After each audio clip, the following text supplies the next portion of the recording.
Hai, Bismillahirrahmanirrahim. Assalamualaikum warahmatullahi wabarakatuh.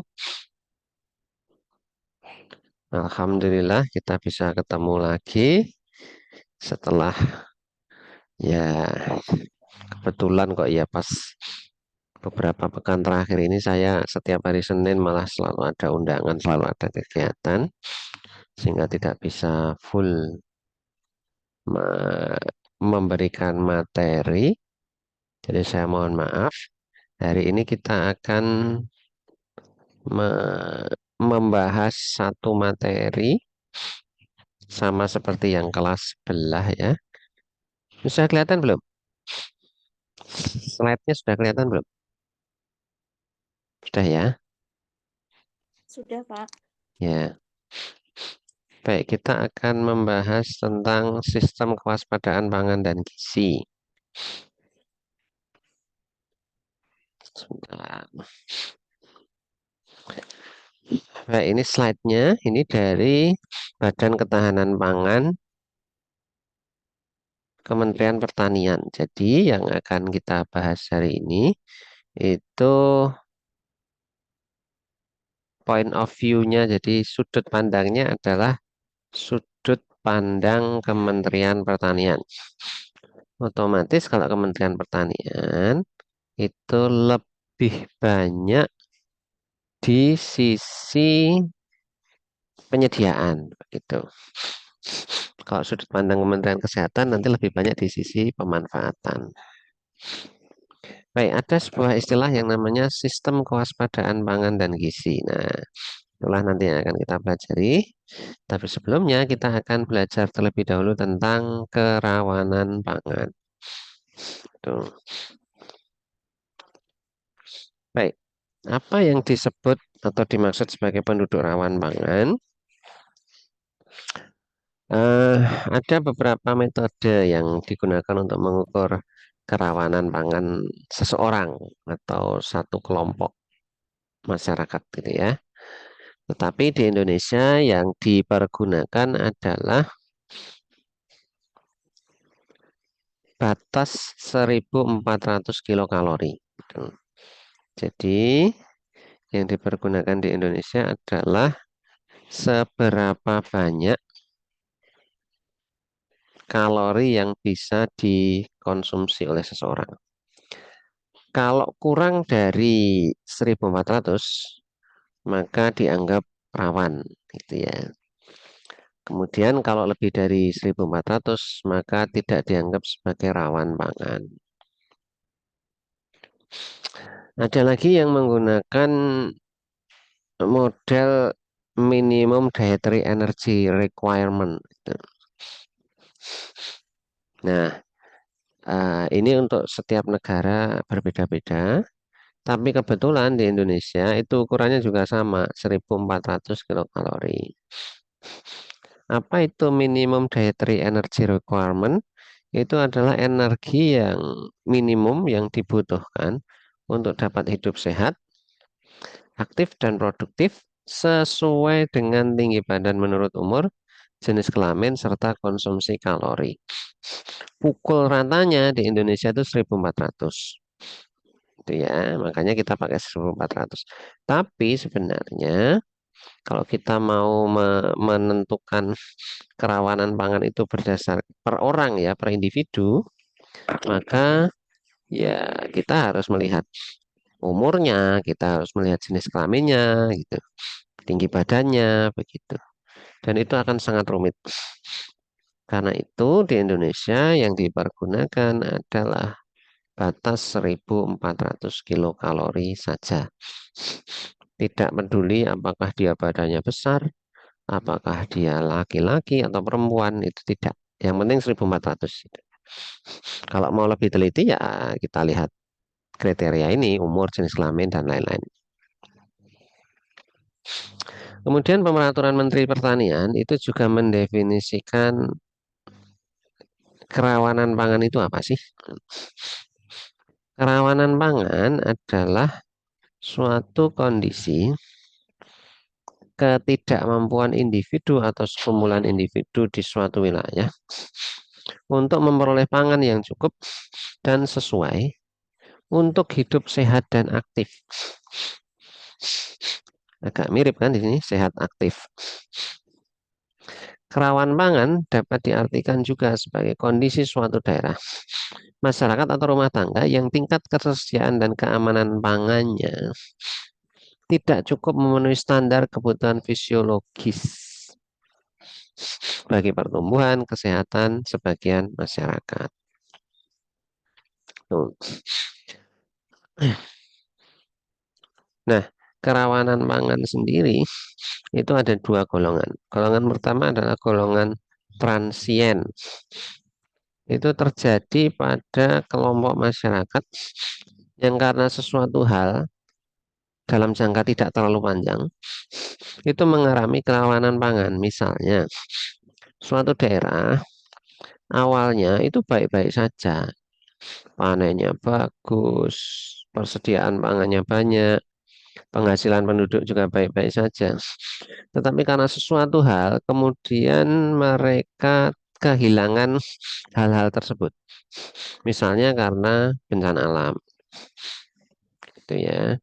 Suatu daerah awalnya sudah siap panen, tiba-tiba kena banjir, nggak bisa panen. Nah, itu nanti akan menyebabkan kerawanan pangan yang transien. Itu. Kemudian yang kedua ada kerawanan pangan kronis. Kerawanan pangan kronis itu disebabkan karena suatu keluarga itu tidak memiliki cukup tanah. Ini mesti mohon maaf, ini harusnya ada komanya. Sebentar saya edit sekalian.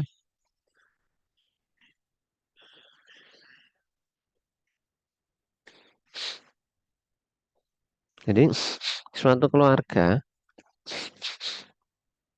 itu mengalami kerawanan pangan akibat keluarga itu tidak memiliki sumber daya yang cukup, bisa tanah, bisa pendapatan atau aset produktif yang lain, atau bisa juga karena sakit, atau bisa juga karena hambatan sosial. Hambatan sosial itu misalnya ya dikucilkan gitu dari kelompok masyarakatnya, begitu, diusir dari kampungnya, gitu. Tuh.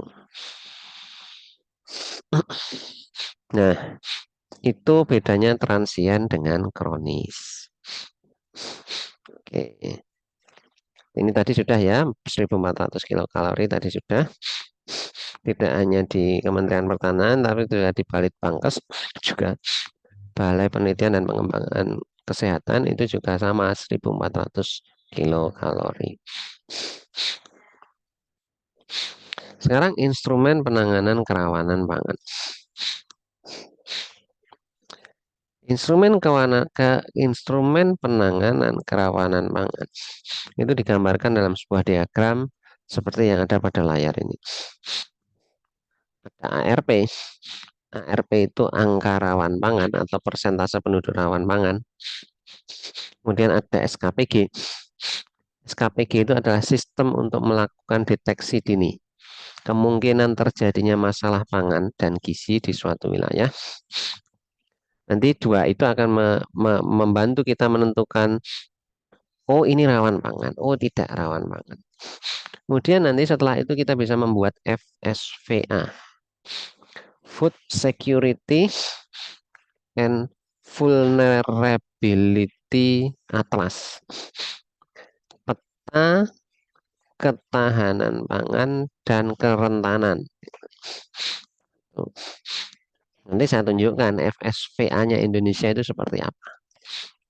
Di Indonesia itu dengan sistemnya sekarang sudah punya FSVA. Dan itu setiap tahun berubah, tergantung kondisi kerawanan pangan untuk setiap wilayah. Nah, sekarang kalau terjadi kerawanan pangan, itu kan otomatis kita perlu persiapan penanganan kan. Kita perlu menangani dan lain-lain. Nah, dari sisi Kementerian Pertanian, itu ada 5 tahapan. Yang pertama adalah tahap pencegahan kerawanan pangan. Pencegahan kerawanan pangan itu ditujukan untuk mengurangi resiko kerentanan dan atau kerawanan pangan melalui sistem peringatan dini. Berarti kita harus tahu di sini ya, oh daerah ini panennya berapa? Oh daerah ini punya sisa atau enggak? Jadi apakah penduduknya menghabiskan semua makanan yang diproduksi atau tidak? Kalau ada sisa, bisakah digunakan untuk membantu yang lain kayak itu? Itu. Tuh. Kemudian yang kedua adalah kesiapsiagaan. Kesiapsiagaan adalah kegiatan yang dilakukan untuk mengantisipasi kerawanan dan atau kerentanan dan atau kerawanan pangan melalui pengorganisasian serta melalui langkah yang tepat guna dan berdaya guna. Termasuk di dalamnya bagaimana sebuah kabupaten misalnya ya, itu punya gudang beras. Punya gudang beras, kemudian ada truk yang bisa memindah-mindah beras itu dengan cepat. Nah, itu adalah kesiapsiagaan. Misalnya, suatu ketika misalnya Sukoharjo panennya gagal. Klaten panennya masih bagus. Klaten bisa segera ngirim. Itu kesiapsiagaan. Ngirim ke Sukoharjo maksudnya. Kemudian yang ketiga adalah tanggap darurat. Tanggap darurat itu dilakukan segera pada saat kejadian kerawanan pangan. Jadi misalnya, suatu ketika di suatu buah daerah terkena bencana alam. Dalam kondisi seperti itu, kita masuknya bukan ke siap siaga, tapi ke tanggap darurat. Ya, bagaimana kita harus segera mengirim? Apa yang harus dikirim? Terutama yang darurat-darurat ya. Kecepatannya bagaimana? Dulu ketika 2006 Bantul diterjang gempa, itu alhamdulillah tanggap daruratnya luar biasa cepat. Daerah-daerah lain langsung menyiapkan barang, bahan pokok, langsung dikirim dengan pesawat. Nah, itu tanggap darurat contohnya. Tapi ingat ya, kalau nanti kita sudah bicara bencana, itu yang sering terlupakan adalah air bersih. Itu. Makanan banyak, tapi air bersihnya kurang. Kemudian setelah terjadi kerawanan, bagaimana kita bisa memulihkan? Kalau banjir, bagaimana kita bisa memperbaiki irigasinya? Bagaimana kita bisa menyuburkan kembali tanahnya? Kemudian setelah itu kita bisa memikirkan mitigasi atau pengurangan dampaknya. Kita sudah tahu sebelumnya ada masalah ini. Bisa nggak kemudian kita pikirkan sebuah upaya untuk mengurangi dampak seandainya bencana yang sama itu terjadi.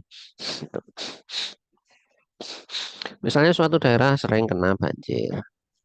Mitigasinya apa? Pengurangan dampaknya apa? Coba dilihat apakah daerah itu hutannya habis. Bisa nggak di daerah itu dibuat bendungan seperti itu. Nah, itu upaya mengurangi dampak dari bencana supaya tidak mengganggu ketahanan pangan suatu daerah. Gitu. Ada yang mau ditanyakan? Silakan. Ada. Nah, upaya pencegahan kerawanan itu dari sisi Kementerian Pertanian ya, itu ada 4. Jadi kita membuat sistem kewaspadaan. Kemudian yang kedua, kita mengatur cadangan pangan.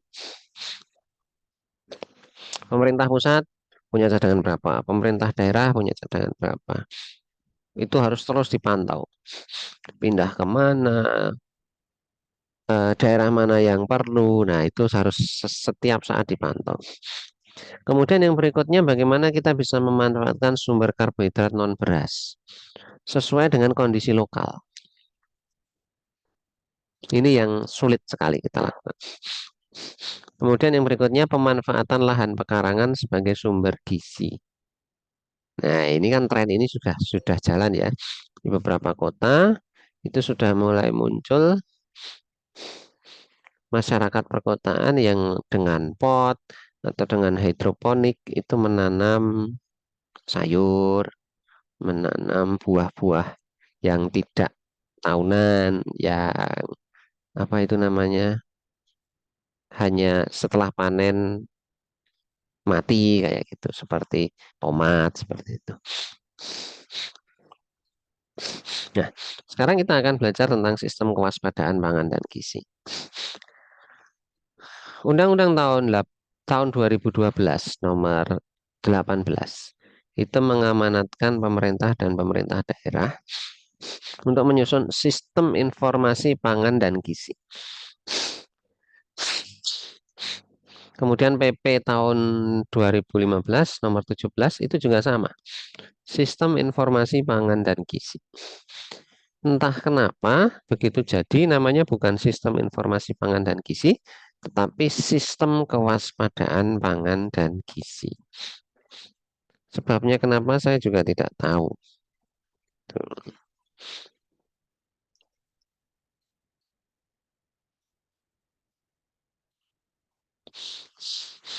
Nggak usah dipermasalahkan lah ya namanya. Ini aturannya. Jadi kita perlu untuk merencanakan, memantau, memastikan stabilitas pasokan dan harga, serta menyiapkan sistem peringatan dini terhadap masalah pangan. Tuh, itu yang yang sangat perlu kita pikirkan. Salah satu hambatan di Indonesia itu memang karena wilayah Indonesia itu kepulauan. Jadi mengetahui dengan pasti cadangan atau pasokan itu sulit. Karena petani tidak lapor ke Dinas Pertanian. Jadi kan gini, kalau di Indonesia itu petani beras hari ini panen sekian, itu kan nggak lapor ke Dinas Pertanian. Nah, sistemnya sepertinya belum ada. Di banyak negara maju, kalau saya jadi petani, saya panen misalnya 1 hektar dapat 5 ton, itu saya nanti lapor ke Kementerian atau Dinas Pertanian. Sehingga Dinas Pertanian itu tahu, oh di sana ada stok sekian. Gitu. Seperti itu. Itu kelemahan kita. Baik, sistem ini dikembangkan untuk mendeteksi secara dini adanya kerawanan pangan. Apa yang dilakukan? Kumpulkan datanya, proses datanya, simpan, analisis, dan jika setelah selesai analisis, informasinya itu disebar. Sehingga pemerintah pusat tahu, pemerintah daerah tahu, bahkan mungkin Pak Lurah tahu kondisinya seperti ini, sehingga mereka punya gambaran, oh kondisi saya seperti sekarang seperti ini. Gitu. Kalau punya surplus kelebihan, alhamdulillah. Tapi kalau tidak punya kelebihan atau malah kekurangan, ya berarti harus ada tindakan, harus ada planning untuk mengatasi kekurangan tersebut. Tujuannya memberikan informasi dan menyusun rekomendasi. Ini rekomendasi. Kebijakannya akan seperti apa? Misalnya Gubernur Jawa Tengah melihat, loh, di Sukoharjo kelebihan beras. Misalnya di daerah lain, Wonogiri misalnya ada kekurangan. Maka disitulah gubernur itu bisa mengatur supaya ada proses saling membantu. Tapi itu bisa dilakukan kalau datanya lengkap. Nah, itu yang jadi masalah. Data kita sering tidak lengkap. Instansi yang terlibat apa? BPS, Pusat Data Informasi Kementerian Pertanian, Badan Ketahanan Pangan, sekarang Badan Pangan Nasional, Kemenkes, BKKBN, Penanggulangan Bencana, dan BMKG. Apa urusan BMKG? Ya, pertanian itu sangat terkait dengan cuaca. Jadi BMKG harus dilibatkan di sini. Prediksi La Nina, prediksi El Nino itu nanti bisa mengubah ketersediaan pangan. Gitu. Seperti sekarang, ini sudah akhir Desember, tapi hujannya masih jarang-jarang. Tentu ini mengacaukan perencanaan. Karena mungkin petani tahunya kalau sudah akhir Desember, sudah hujannya banyak, berarti sudah bisa nanam padi. Tapi kenyataannya sampai sekarang di sekitar kita ini hujannya masih sangat jarang. Apa manfaat SKPG itu untuk early warning system? Jadi kita bisa memonitor banyak hal di situ. Nanti kita lihat data yang dibutuhkan apa. Sehingga kita bisa melakukan intervensi sekaligus memantau situasi. Nah, ini kondisi di perdesaan dan perkotaan. Kalau di perdesaan yang terjadi kemungkinannya adalah kegagalan produksi. Ketika panen gagal, maka ketersediaan pangan berkurang. Ini ya, sampai di sini ketersediaan. Ketika ketersediaan pangan berkurang, maka muaranya adalah asupan zat gizi masyarakat berkurang. Tapi sudut pandang kota berbeda. Kalau di kota, yang terjadi bukan panen gagal, tetapi pendapatan berkurang. Ketika pendapatan berkurang, maka daya beli juga berkurang. Ketika daya beli berkurang, nanti sama hasilnya, asupan zat gizinya berkurang. Begitu. Nah, perannya pertanian di mana? Perannya pertanian jelas di ketersediaan ya. Sementara perannya Kementerian Kesehatan ya lebih banyak di asupannya. Kalau Kementerian bidang ekonomi ya tentu saja yang di sini. Itu di pendapatan ini. Baik, mohon maaf ini tampilannya kurang baik karena ini adalah PDF yang saya PowerPoint-kan sehingga tampilannya kurang kurang baik.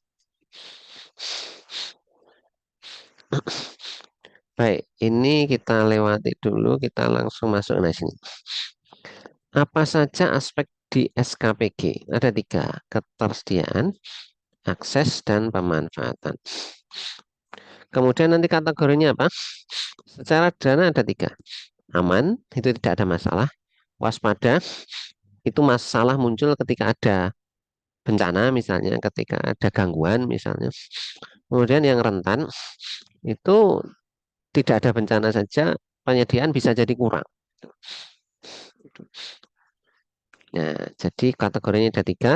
Nah, nanti ketika kalian melihat petanya, itu ada yang hijau tua, ada yang hijau muda, ada yang merah tua, ada yang merah muda. Nah, sekarang kita lihat yang ini, jenis datanya. Inilah nanti yang akan digunakan untuk menentukan apakah suatu daerah itu baik-baik saja atau sedang tidak baik. Yang pertama, ketersediaan pangan. Ketersediaan pangan itu bisa dilihat dari luas tanam komoditas utama dan luas pusonya. Luas puso itu luas area pertanian yang tidak ditanami karena sesuatu hal. Misalnya karena tanahnya sudah rusak, misalnya karena tidak ada air, misalnya karena sebelumnya kena serangan hama, sehingga pada musim tanam berikutnya itu sulit ditanami. Nah ini beda, komoditas utamanya itu beda. Kalau di Jawa komoditas utamanya padi jelas. Ini ada perkecualian. NTT, Gorontalo, Papua Barat, Maluku, Maluku Utara yang dilihat adalah padi, jagung, dan ubi kayu. Sementara Papua yang dilihat adalah padi, ubi jalar, dan ubi kayu. Jadi berbeda.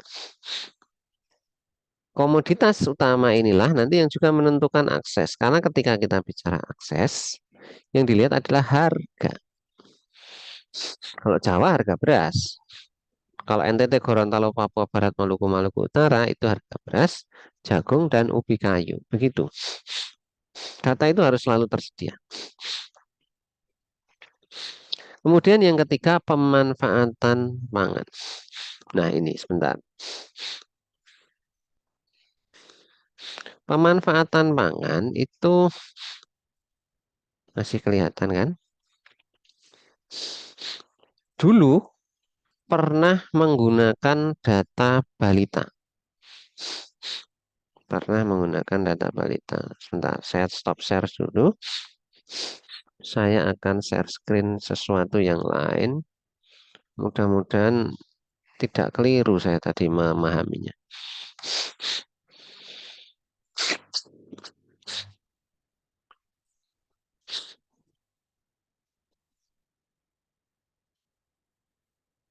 Sebentar, saya ketik dulu Badan Pangan Nasional.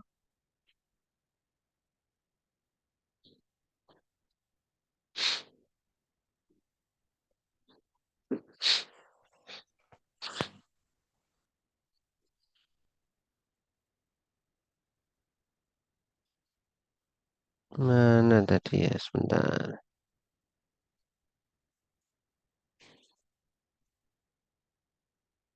Apa yang ini ya?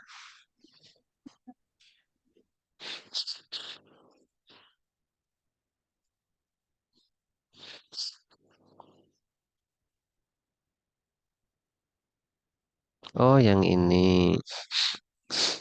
Nah, ini. Yang sekarang dipakai, kalau tersediaan pangan masih sama ya. Jadi bagaimana kita bisa menggapai ketersediaan per kapita ini? Artinya ya luas lahan juga bisa dipakai. Kemudian aspek pangan, akses pangan itu ada penduduk miskin. Ada persentase rumah tangga dengan pengeluaran lebih dari 65% total konsumsi dan persentase rumah tangga tanpa listrik. Kemudian kalau pemanfaatan pangan itu balita ada, tapi sekarang ada yang unik di sini. Rata-rata lama sekolah dalam tahun perempuan berusia 15 tahun ke atas. Jadi ini agak unik karena lama sekolah kok masuknya di pemanfaatan pangan. Gitu. Dan apa urusannya Kementerian Pertanian dengan lama sekolah gitu. Itu yang agak aneh di situ memang. Tuh. Tapi ya enggak apa-apa. Yang jelas dengan aspek ini ada ketersediaan, ada akses, dan ada pemanfaatan pangan, itu jelas lebih kompleks daripada sekedar yang ada di PowerPoint tadi. Nanti setelah ini coba kalian buka web ini, fsva.badanpangan.go.id. Kalian akan tahu daerah mana saja yang rawan. Nih, Jawa Tengah, Yogyakarta, alhamdulillah hijau tua semua, jadi nggak baik-baik saja. Tapi Papua itu banyak yang merah. Kemudian indikatornya ada di sini, yang lengkap ada di sini. Baik, saya kembali ke PowerPoint-nya. Sebentar, saya stop share dulu, saya share screen lagi. Jadi perkembangan terakhir itu, aspeknya itu. Sementara PowerPoint saya tadi saya lihat barusan tadi ya, berapa hari yang lalu ya, itu saya lihat loh, ini ternyata sudah ada perbedaan di sini. Sehingga yang lebih relevan untuk saat ini adalah yang ada di web FSVA tadi. Jadi tolong nanti kalau pas longgar dilihat-lihat webnya.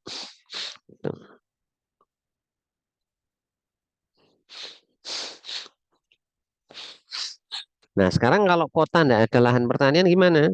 Kalau kota tidak ada lahan pertanian, maka yang digunakan hanya aspek akses dan pemanfaatan. Hanya itu saja.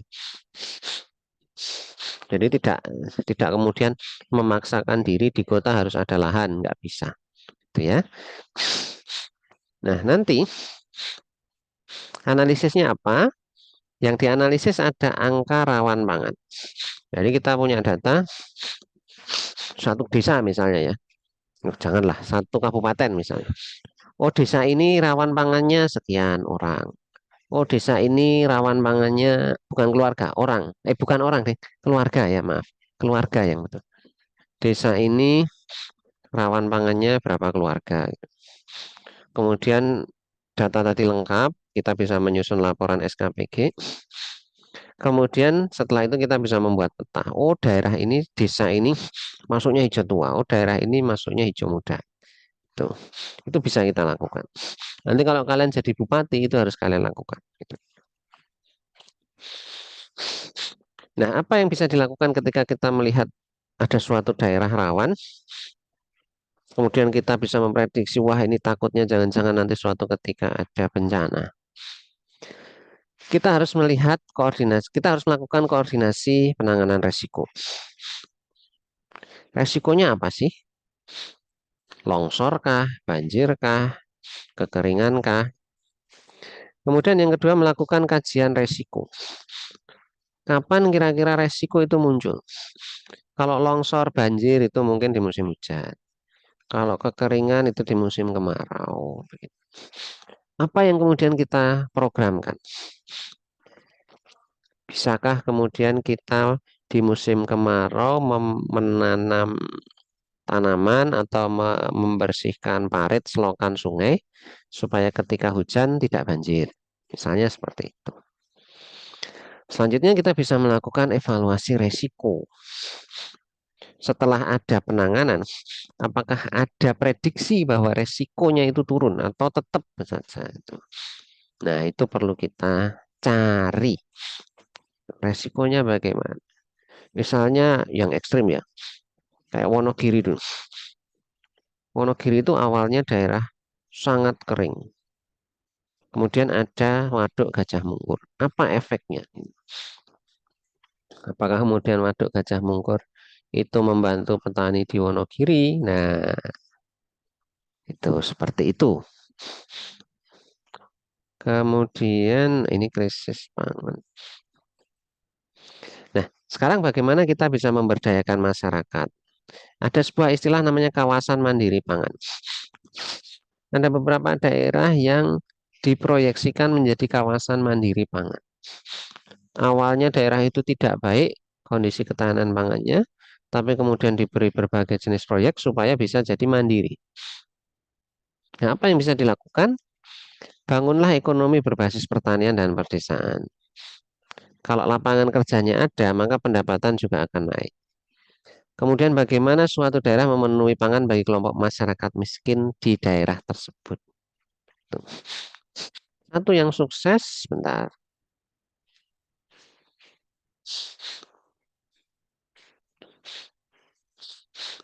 Saya akan ngepin saya sendiri. Ini saya. Oke, ini. Saya hilangkan wajah saya. Satu yang sukses itu ada di sini. Merauke. Merauke itu dibangun beraneka jenis proyek terkait penyediaan pangan. Sukses. Sehingga Merauke kita lihat itu selain ini saya agak lupa ini daerah apa ya yang ini ya. Merauke itu menjadi lumbung pangan di Papua. Papua itu sangat tergantung pada Merauke.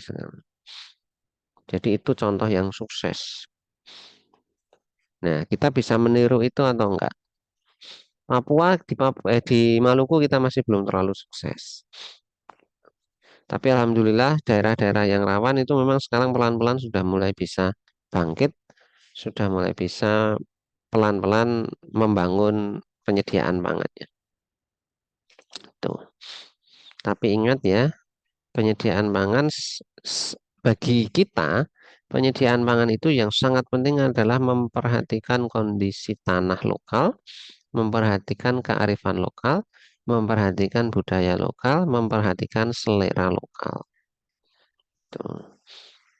Kita sudah melakukan kesalahan ketika kita dalam tanda petik memaksa masyarakat Indonesia Timur untuk mengkonsumsi nasi. Itu kesalahan fatal kita. Sehingga kemudian mereka melupakan kearifannya sendiri. Yang dulu makan sagu, sekarang makan nasi. Yang dulu makan ubi, sekarang juga makan nasi. Padahal tanah seperti di Papua itu agak sulit ditanami padi. Gitu. Itu kesalahan kita. Jangan diulangi lagi yang seperti itu. Sekarang sudah terlanjur, mereka sudah terlanjur terbiasa makan nasi. Ngubahnya sulit sekali. Jadi, yang saya bicarakan tadi, kalau sudah selesai, itu nanti hasilnya adalah seperti ini. Seperti yang saya pin ini, video saya ini. Itu ya. Hasilnya adalah sebuah peta daerah mana yang baik-baik saja, bahkan ketika bencana pun baik-baik saja, sampai daerah mana yang ketika tidak bencana pun tidak baik kondisinya. Hijau semakin tua semakin baik, merah semakin tua semakin tidak baik. Kurang lebih begitu. Jadi ini hasilnya seperti ini. Hasilnya adalah sebuah peta. Dari peta ini pemerintah akan punya ini ya, akan punya dasar untuk menentukan apa yang harus dilakukan. Dengan melihat peta seperti ini tentu secara gampang kita bisa melihat, oh berarti akan banyak bahan pangan yang harus dikirim ke Papua. Gitu. Padahal di sana sebenarnya subur. Gitu. Nah, ini masih perlu kita jadi perhatian kita. Ya, tanah subur seperti Papua mestinya tidak merah, mestinya ya, mestinya tidak merah. Gitu. Nanti jangan lupa dilihat indikator FSVA-nya seperti apa. Gitu. Indikatornya di web itu fsva.badanpangan.go.id. Dari situ kita bisa menentukan peta-peta seperti ini. Apakah ada peta provinsi? Ada. Peta kabupaten? Ada. Tapi yang ada webnya yang bisa saya tampilkan itu hanya peta tingkat nasional saja. Baik, saya kira itu dulu yang bisa saya sampaikan. Ada yang mau ditanyakan? Silakan.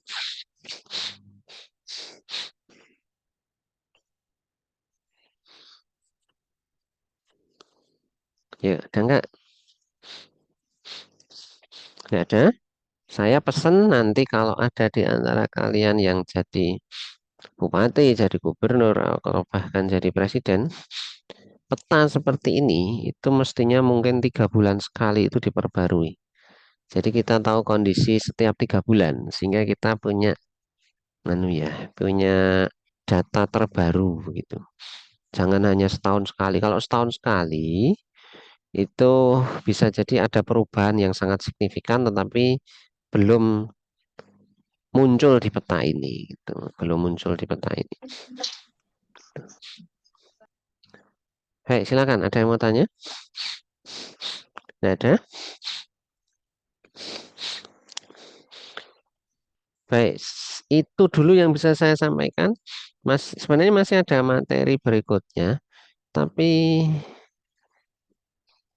saya dan Bu Lulu belum sempat mempersiapkan materi tersebut, sehingga nanti mungkin kita terpaksa, ya gimana, Senin depan kita masih libur, ya berarti nanti saya buatkan video atau saya buatkan Zoom lagi untuk materi yang berikutnya itu. Mohon maaf karena kebetulan beberapa pekan terakhir memang kegiatan saya banyak sekali, sehingga ada beberapa kuliah yang tertinggal gitu. Monggo ada yang mau ditanyakan silakan.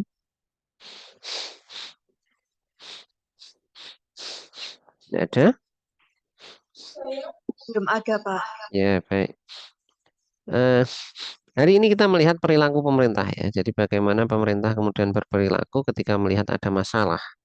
Masalah penyediaan pangan, masalah pemanfaatan pangan.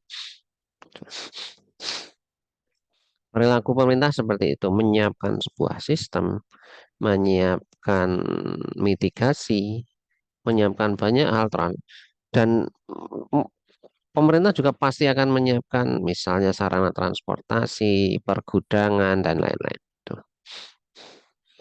Nah, tapi sebenarnya sangat baik juga bagi masyarakat untuk memiliki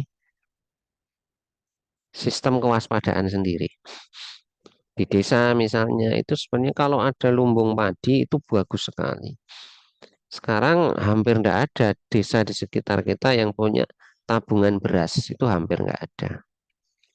Kalaupun ada itu hanya masyarakatnya ya, penduduk desa itu bukan desanya yang punya. Beberapa daerah yang saya masih tahu ya, itu beberapa daerah di Banten itu masih ada desa yang punya lumbung, lumbung desa. Ya bangunan benar-benar bentuknya bangunan, di situ di dalamnya disimpan gabah, itu ada. Di Lombok juga begitu. Di Lombok itu ada beberapa desa yang masih punya bangunan rumah panggung gitu ya. Mereka nyimpan gabah di situ. Gitu. Dulu di Bali juga ada, tetapi kayaknya sekarang sudah jarang. Gitu. Dulu Mbah Huti saya juga pernah cerita itu tahun malah masa-masa Jepang, masa-masa awal kemerdekaan itu di desa ada. Jadi setiap panen itu ya, itu pemilik sawah itu nanti menyisihkan misalnya 10% atau 5% dari hasil panennya itu ditabung di lumbung desa. Ketika kemudian ada musim kemarau, panennya telat misalnya. Nah, yang ada di lumbung desa itu dikeluarkan untuk dimakan, dikonsumsi. Begitu. Ini yang sudah kita lupakan. Jadi kita sepertinya sangat tergantung pada penyediaan makanan dari pemerintah. Itu jeleknya. Ya, pemerintah memang bertanggung jawab, tetapi kalau masyarakat bisa membantu, itu akan jauh lebih baik lagi. Baik, saya kira itu saja adik-adik sekalian materi hari ini. Jangan lupa buka web fsva.badanpangan.go.id. Asal kalian dari mana nanti bisa dicek ya di situ. Apakah masuk yang hijau tua, masuk yang hijau muda, atau bahkan mungkin masuk yang merah. Gitu. Nanti kalau sudah lulus, kembalilah ke daerah asal kalian, bangun daerah kalian, beri apa ya harapan kepada masyarakat supaya masyarakat yang rawan pangan itu bisa hilang dari situ. Gitu. Jangan dipikir Jawa itu akan selamanya hijau tua ya, karena kita tahu penduduk Jawa semakin lama semakin banyak, jadi besar kemungkinan suatu ketika Jawa itu akan mulai berubah menjadi Jawa Tengah ya, itu akan berubah menjadi hijau lebih muda begitu. Saking banyaknya orangnya, jumlah lahannya semakin sedikit. Kemungkinan itu akan selalu ada. Baik, saya kira itu saja. Terima kasih atas perhatiannya. Selamat berlibur. Jangan lupa hari Selasa kita masih libur, hari Rabu kita sudah masuk lagi. Alhamdulillahirrahmanirrahim. Salam. Oh ya, satu lagi. Silakan berkomentar di kolom chat ya, NIM dan nama. Nanti ini kan saya record, jadi saya punya catatannya. Baik, silakan. Nanti saya tunggu sekitar 10 menit. Kalau sudah 10 menit, nanti saya end meetingnya. Silakan dalam 10 menit itu kalian nulis NIM dan nama di kolom chat. Kita tutup. Alhamdulillahirrahmanirrahim. Assalamualaikum warahmatullahi wabarakatuh.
Mhm.